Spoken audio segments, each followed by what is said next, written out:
The watcher presents Hollywood movie rough night. College के time की चार दोस्त कई सालों बाद वापस रियूनाइट होती है। उन्हीं में से एक की शादी के लिए, जिसका नाम जैस रहता है। जैस एक पॉलिटिशियन रहती है, पर फंड्स ना होने के कारण वो आने वाले इलेक्शन के लिए बहुत परेशान रहती है। तभी जैस की बाकी फ्रेंड्स एलिस, फ्रैंकी और ब्लैयर जैस को शादी से पहले एक बैचलर पार्टी के लिए कन्वेंस करती है और सभी पार्टी के लिए मायामी जाने का डिसाइड करती है। और रास्ते में जैस की एक और दोस्त उन्हें ज्वाइन करती है, जिसका नाम पीपा रहता है। मायामी पहुंचकर सभी क्लब में जाकर मस्ती करते हैं और जब उनका पार्टी करने से मन भर जाता है तो वो अपने रिसोर्ट में वापस आ जाते हैं और अपने एंटरटेनमेंट के लिए एक मेल स्ट्रिपर को बुलाते हैं। पर जब वो मेल स्ट्रिपर सभी के सामने परफॉर्म करना शुरू करता है तो वो अपनी बातों से जैस को अनकंफर्टेबल कर देता है, जिसके बाद जैस वहां से हट जाती है। पर पार्टी खराब ना हो इस वजह से एलिस सभी से कहती है कि वो उस स्ट्रिपर के साथ मजे करेगी और ये कहकर वो उस स्ट्रिपर पर कूद जाती है और एक्सीडेंटली उसका सर टेबल से टकरा जाता है और उसकी उसी वक्त डेथ हो जाती है। अपनी आंखों के सामने लाश देखकर सभी सदमे में चली जाती है। सभी की दुनिया एक सेकंड में ही हिल गई रहती है और तभी जैस के होने वाले पति का कॉल आ जाता है, जिसका नाम पीटर रहता है। दरअसल पीटर भी अपने दोस्तों के साथ अपना बैचलर पार्टी एंजॉय कर रहा होता है, पर उसके सभी दोस्त दूध के धुले हुए रहते हैं और बैचलर पार्टी के नाम पर वो वाइन टेस्टिंग सेरेमनी में जाते हैं। और उसी बीच वाइन पीकर पीटर जैस से अपना प्यार का इजहार करने के लिए कॉल करता है, पर इधर जैस का दिमागी संतुलन हिला हुआ रहता है और बात करते हुए वो बहुत सारे वर्ड्स को मिक्स कर देती है, जिससे पीटर को सिर्फ जैस की सारी बातों में से मेल स्ट्रिपर वाली बात समझ आती है और उसे लगता है कि जैस उससे शादी तोड़ रही है। और सबसे बड़ी मिसअंडरस्टैंडिंग तब क्रिएट होती है जब पीटर जैस से पूछता है कि वो उससे शादी करेगी या नहीं।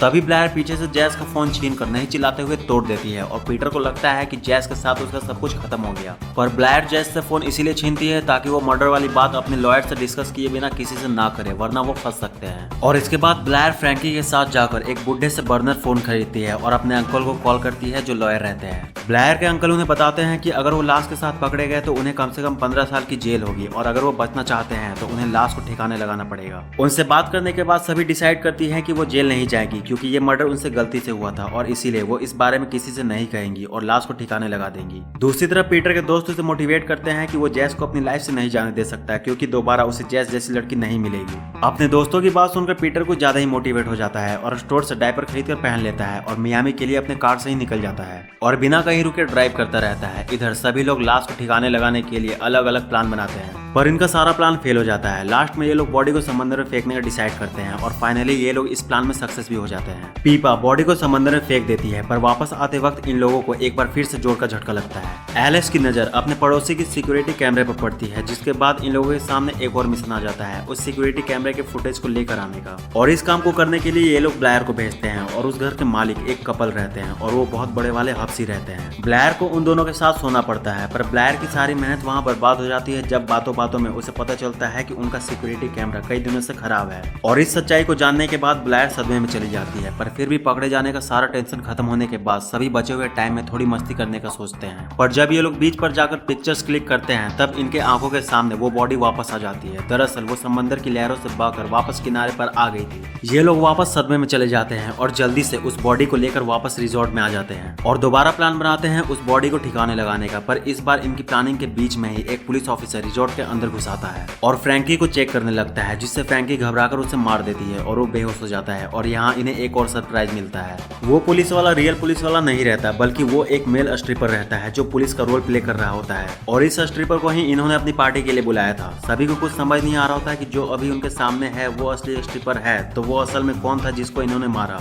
ये लोग तुरंत उस असली स्ट्रिपर को उठाकर बेडरूम में ले आते हैं और उसे वहां छोड़कर पहले वाले स्ट्रिपर की बॉडी को ठिकाने लगाने का नया प्लान बनाते हैं। ये लोग नए स्ट्रिपर की कार में बॉडी को रखकर ले जाते हैं, पर इनकी किस्मत इतनी खराब रहती है कि कार के कुछ दूर जाते ही इनका एक्सीडेंट हो जाता है और इन्हें फिर से बॉडी को लेकर वापस आना पड़ता है। सारा प्लान फेल होने के बाद सभी बैठकर मातम मनाना शुरू करते हैं और इसी बीच बातों बातों में एलिस को पता चलता है कि जैस ने उसके बिना पीटर से एंगेजमेंट कर लिया है और फ्रैंकी और ब्लैयर भी वहां थे। एलिस जैस से इस बात पर लड़ने लगती है क्योंकि वो जैस को अपनी बेस्ट फ्रेंड मानती थी और यहाँ मामला और बिगड़ जाता है। जैस का दिमाग अभी तक के हुए हादसों की वजह से पहले से ही खराब रहता है, जिस वजह से वो एलिस की बातों को सुनकर खुद पर कंट्रोल नहीं रख पाती और एलिस पर चिल्ला देती है और इमोशनल होकर बाथरूम में चली जाती है। और तभी थोड़ी देर में इनके रिजॉर्ट पर दो पुलिस वाले आते हैं और इन्हें पहले वाले स्ट्रिपर की फोटो दिखाते हुए इनसे उसके बारे में पूछते हैं कि क्या उन्होंने उसे कहीं देखा है, क्योंकि वो बहुत खतरनाक मुजरिम है और उसने उसी रात एक बहुत बड़ी चोरी को अंजाम भी दिया है और पुलिस उसे ढूंढ रही है। उस पहले वाले स्ट्रिपर की असलियत जानने के बाद ये लोग उन पुलिस वालों को सारी सच्चाई बता देते हैं कि उन्होंने उसे गलती से मार दिया है। इन लोगों की बातों को सुनकर वो पुलिस वाले कहते हैं कि उन्हें डरने की कोई जरूरत नहीं, क्योंकि मायामी में क्रिमिनल को मारने पर जेल नहीं होती। उन पुलिस वालों की बात सुनकर ये लोग खुश हो जाते हैं, पर तभी टीवी पर न्यूज में दिखाया जाता है कि 3 चोर डायमंड्स की चोरी कर भाग गए हैं और पुलिस उन्हें ढूंढ रही है।